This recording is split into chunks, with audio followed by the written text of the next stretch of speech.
அந்த ஆட்சிக்கு முடிவு கட்ட ஆரம்பம் அந்த புள்ளி மாநாடு. பாத்தீங்கன்னா குடும்பம், முதல் பொண்டாட்டி குடும்பம், இரண்டாவது பொண்டாட்டி குடும்பம், அவனுக்கு புள்ள பேத்தி, இவனுக்கு புள்ள பேத்தி, எல்லாம் அலங்காரம் பண்ணி எல்லாம் 1/2 கிலோ 2 கிலோ 3 கிலோ தங்கத்தை போட்டு உட்கார்ந்து இருந்ததுங்க.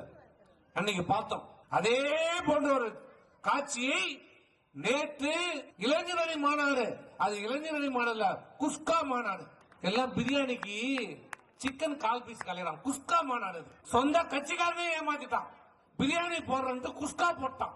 அவனே சொல்றான் இதெல்லாம் படம் எடுங்க, படம் எடுங்கன்றான். ஒருத்தவன் கொள்ளையடிச்சுட்டு போறான். அவன் அரிசியை கொள்ளடிக்கிறான், ஒருத்தன் தண்ணி பாட்டில கொள்ளடிக்கிறான், ஒருத்தன் எண்ணெயை கொள்ளடிக்கிறான், ஒருத்தன் கடுக கொள்ளடிக்கிறான், எல்லாத்தையும் கொள்ளடிக்கிறான். எப்படி இருப்பான்? தலைமை எப்படியோ அப்படிதான் தொண்டன்.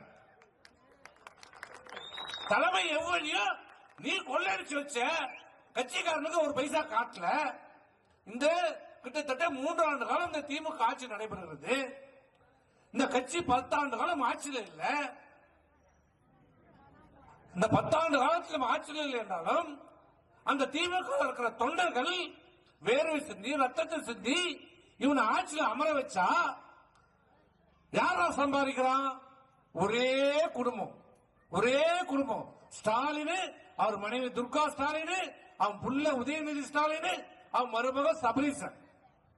இது ஏதோ கணக்கு காட்டுவதற்காக கூட்டப்பட்ட கூட்டம் கிடையாது. நம்முடைய எதிரிகள் போடுகின்ற தப்பு கணக்க சுக்குநூறாக உடைக்கின்ற கூட்டம் இங்க வந்திருக்கக்கூடிய இளைஞரணி கூட்டம், கொள்கை கூட்டம்.